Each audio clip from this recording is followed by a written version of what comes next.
மக்களே, big pass mid night லைவ்ல நாய் குலைச்சிச்சாமே, நாய் ஏன் நைட்ல குலைச்சுது அப்படின்ற மாதிரி பல சந்தேகங்கள் உங்களுக்கு ஏற்படுது. கமெண்ட் செக்ஷன்லயும் வந்து அந்த வீடியோ ஏன் ப்ரோ போடல அப்படின்னு கேட்டிருந்தீங்கல்ல. வர்றேன் அந்த வீடியோவை பத்தி தான் இதுல பேச போறோம். மாட்டிக்கினாரு ஒருத்தர், அவங்கள காப்பாற்றணும் கருத்தருன்ற மாதிரி நேத்து நைட்டு ஒரு சில விஷயங்கள்லாம் நடந்திருக்கு. அந்த ஃபுட்டேஜஸ்லாம் நம்ம கணக்கு பண்ணும்போது வேற மாதிரி சில விஷயங்கள் நமக்கு புரிய வருது. அதை உங்ககிட்ட தெரியப்படுத்துறேன். ஸோ சேனலை பார்க்குறவங்க மறக்காம சப்ஸ்கிரைப் பண்ணிடுங்க. லைக்கும் ஐப்பும் பண்ணீங்கன்னா வீடியோ பல பேருக்கு போய் சேர்ந்துரும். இப்போ கண்டென்ட்டுக்குள்ளே போயிடலாம். ஸோ கிட்டத்தட்ட நேற்று நைட்டு பயங்கரமான ஒரு ஜாமிங் செஷனும் மியூசிக் செஷனும் நடந்து முடிஞ்சது. ஸோ ஒட்டுமொத்த வீட்டாரும் வந்து அதில் ஒரு 6 பேர் கார்டன் ஏரியாவில் படுத்துருந்தாங்க. சபரி, விக்ரம், எஃப்ஜே, ஆதிரை, கனி மற்றும் சுபிக்ஷா, இந்த 6 பேர் கார்டன் ஏரியாவில் படுத்துட்டு இருக்காங்க. ஸோ ஒரு பக்கம் ஸ்மோக்கிங் ரூம்லேருந்து பார்வதி, கமருதீன் உள்ளே போகிறாங்க. உள்ளே போயிட்டு அவங்க எங்கே சூப்பர் டெலிக்ஸ் பெட்ரூம் போகிறாங்க போல். ஸோ அவங்க உள்ளே போயிட்டு ஒரு 2 நிமிஷம் கழிச்சு, கழிச்ச உடனே நாய் குலைக்குது. அது என்னடா மிட் நைட்ல நாய் குலைக்குதே, எதனால குலைக்குதுன்ற மாதிரி கார்டன் ஏரியாவில் இருக்கவங்க எல்லாரும் சந்தேகப்படுறாங்க. எது இப்படி நாய் குலைக்கும், வெளியே படுக்கிறதால நாய் குலைக்குதான்ற மாதிரி டவுட் வருது.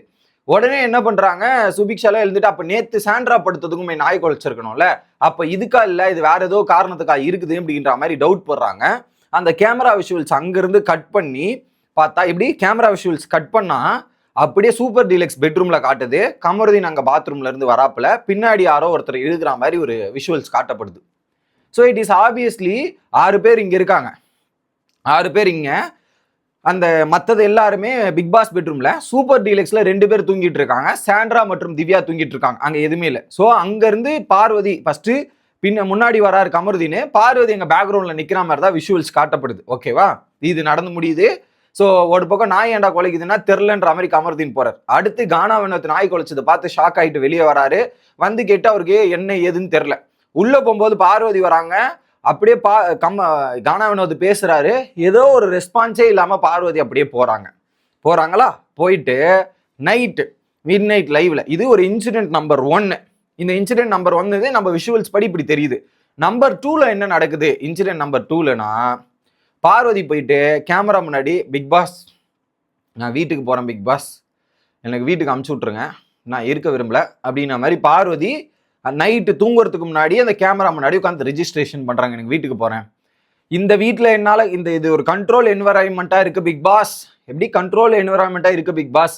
ஐ am not able to control my emotions Bigg Boss. I am not able to control my எமோஷன்ஸ்ன்ற மாதிரி ஒரு பதட்டத்தோட, ஏதோ ஒரு பயங்கரமா ஏதோ ஒன்று மாட்டிக்கிட்டேன்னா ஒரு பயம் வரும்ல, அந்த சம்திங் ஃபிஷி. அந்த மூமெண்ட்ல பார்வதி கேமரா முன்னாடி படுத்து பெட்ல படுத்துக்கிட்டு இப்படி பேசிட்டு இருக்காங்க.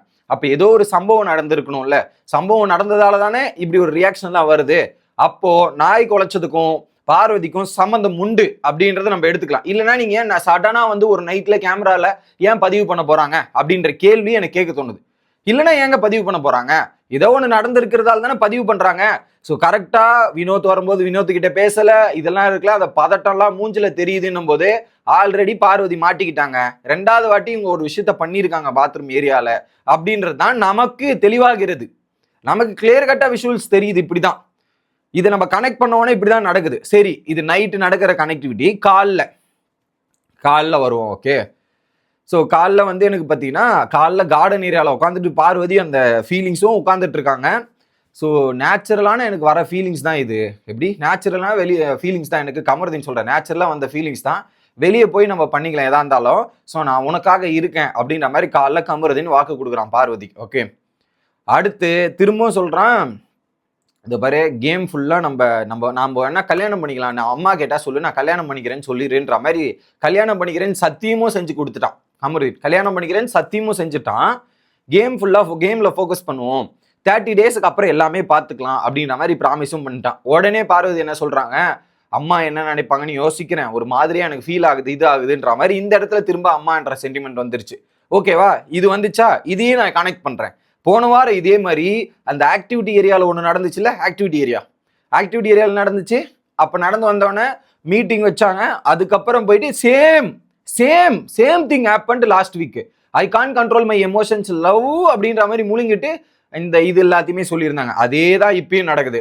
அன்னைக்கும் அப்படியே நடந்தது. வந்தாங்க, இது பண்ணாங்க, அழுதாங்க, ரிப்பீட். இன்னைக்கும் வந்தாங்க, கமருதீன் கேட்டாங்க, அழுதாங்க, ரிப்பீட். இதுதான் same, as per the same.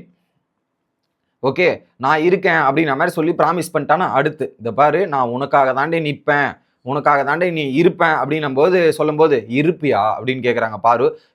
இருப்பேன். இல்லை நீ ஏன்டி இப்போ ஃபீல் பண்ணுற, இன்செக்யூரிட்டியாக ஃபீல் பண்ணுறியா, இதெல்லாம் பண்ணுறியா? அப்படிலாம் கிடையாது, நான் இப்போ கேம் அஃபெக்ட் ஆகுன்றதுக்காக தான் நான் அந்த மாதிரி கொஞ்சம் பேசாமல் இருந்தேன் 1 வீக்கு. ஸோ இந்த ஒரு ஃபீல் இருக்குது, அதான் பேசுகிறேன். உன் மேலே ஃபீலிங்ஸ் இல்லாமலாம் ஃபீலிங்ஸ் இருக்கிறதால தான் நான் பேசுவேன் அப்படின்ற மாதிரி ஒரு சில விஷயங்கள்ல சொல்கிறாங்க. அடுத்து திரும்பவும் சொல்றான், எல்லாரும் இப்ப பேசிட்டு அப்புறம் மறந்துடுவாங்கடி. ஸோ இன்னைக்கு இறந்தா நாளைக்கு மறக்கிற உலகம் தான் இது.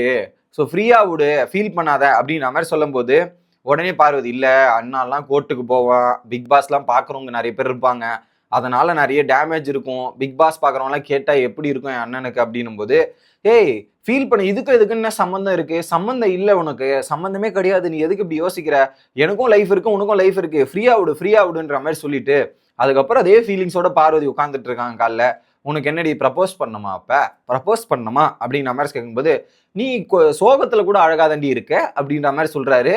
டென்ஷன் ஆகாத, ஒன்றும் பிரச்சனை இல்லைன்ற மாதிரி சொல்றாங்க. ஒரு பக்கம் இதை சொல்லிட்டு இவரு போறாரு, யாரு? கமருதீன். அதுக்கு முன்னாடி கானா வினோத்துமே வந்து பார்வதி ஏன் ஃபீல் ஆகுற, என்ன ஆச்சு ஏதாச்சுன்னு கேட்குறாரு. அவங்க வந்து ஏதோ ஹெல்த் இஷ்யூஸ்ன்ற மாதிரி சொல்றாங்க. அவரும் உனக்கு ஃப்ரூட்ஸ் வேணுமா, முட்டை இது வேணுமா, அது வேணுமான்ற மாதிரி கானா வினோத் ஒரு கேப்டனா என்ன செய்ய முடியுமோ அந்த இடத்துல செஞ்சறது பார்க்கறதுக்கு நல்லா இருந்துச்சு. அவர் போயிடுறாரு. இவனும் ஜாகிங் போக ஆரம்பிக்கிறான். அடுத்து வந்து அமித் வந்து உட்காராரு. ஒரு பக்கம் அழுகுறாங்க பார்வதி அமித் கிட்ட. ஸோ வீட்டில் எப்படி இந்த விஷுவல்ஸ்லாம் எப்படி போயிருக்குன்னு தெரில, அம்மா என்ன நினைப்பாங்கன்னு தெரில, எனக்கு ஒரு மாதிரியா இருக்கு, பயமா இருக்குன்ட்டு. ஸோ விஷுவல்ஸ் எதுக்கு எப்படி போயிருக்குன்னு தெரிலன்னு ஏன் பயப்படணும்? இந்த இடத்துல விஷுவல்ஸ் எப்படி பண்ணி போயிருக்குன்னு தெரியாம இப்ப வீட்டுல நீங்க பண்ணது எல்லாமே உங்களுக்கு தெரியும் தானே. நான் கேட்கிற, விஷுவல்ஸ் நீங்க பண்ணாது காட்ட முடியாது, இந்த வீட்டுல நீங்க பண்றதான் காட்ட முடியும். அப்ப நீங்க பண்றது காட்டியிருக்காங்க, எப்படி போயிருக்கோன்னு பயந்து அழுவுறீங்கன்னா அப்ப நீங்க ஏதோ பண்ணிருக்கீங்கன்னு தானே அர்த்தம். அழுவலாம் கூட பரவாயில்ல, இப்ப நீங்க அழுவுறீங்கன்னா ஏதோ பண்ணிருக்கீங்கன்னு தானே அர்த்தம். நேற்று கேமரா முன்னாடி சொல்றீங்க என்ன வீட்டுக்கு அனுப்பிச்சிருங்க, ஃபேமிலி வீக் வருது, அம்மா என்ன நினைச்சிருக்காங்க, வீட்டுக்குள்ள வந்தா நமக்கு ஹெவி டேமேஜ் ஆகும்ன்ற பயம் வந்துருச்சு. அதனாலதான் இங்க எடுத்து சொன்னும் போது அவர் சொல்றாரு, ஆறுதல் படுத்துறாரு. அமித் வந்து ஆறுதல் படுத்துறாங்க. இன்னொரு பக்கம் சாண்ட்ரா வந்து, நீ சின்ன பொண்ணு இல்ல, உங்களுக்குள்ள ஒரு நல்ல அண்டர்ஸ்டாண்டிங் இருக்கு, நீங்க எதுவுமே தப்பு பண்ணலையே அப்படின்ற மாதிரி சொல்றாரு. நீங்க எதுவும் தப்பா எதுவுமே பண்ணல, அப்புறம் என்ன அதை தானே அவங்க பயப்படுறது, நீங்க வேற ஏன் இப்படி பேசுறீங்கன்ற மாதிரி தான் இருக்கு. அடுத்து அமித்தும் சாண்ட்ராவும் பேசிட்டு போறாங்களா, திரும்ப கமருதீன் வந்து பேசுறான். உடனே திரும்ப அந்த ட்ரையாங்கிள் கான்செப்ட் எடுத்துணும். அவன் ஏன்டா அந்த ரூமுக்கு வரா அப்படின்ற மாதிரி கேட்கும்போது, ஏய் அவன் வந்து பாத்ரூம் யூஸ் பண்ண வந்திருக்காடி, அதுதான் உண்மை. 0% எனக்கு இன்ட்ரெஸ்ட் இல்லை அவன் மேல, ஃப்ரெண்டா தான் பாக்குறேன், எனக்கு ஃபீலிங்ஸ் வரல.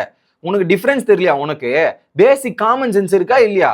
ஒருத்தருக்கு மட்டும் தான் அந்த ஃபீலை தர முடியும், மற்றவங்களுக்குலாம் ஃபீலிங்ஸை தர முடியாது. நீ ஏன் இப்பெல்லாம் பேசுற அப்படின்னும் போது, இல்லடா இந்த இடம் க்ளோஸா இருக்கிறது இல்ல, அப்படிதான்டா தோணுது அப்படின்னும் போது, 2 வீக்ஸ் தான் இருக்கு பாரு, 2 வீக்ஸ்ல நான் கேப்டன் ஆகணும் பாரு, 4 வீக்ஸ்ல பிக் பாஸே முடிய போகுது பாரு.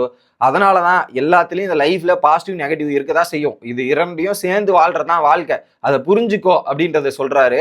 உடனே என் ஃபேமிலி அண்ணா எல்லாம் என்ன யோசிப்பாங்கன்னு தெரியலடா, திட்டுவாங்கடா, நான் ஷோல என்ன பண்ணிருக்கேன்னே திட்டுவாங்கடா, என்னடா பண்ணிட்டு இருக்கேன்னு கேட்பாங்க நானு.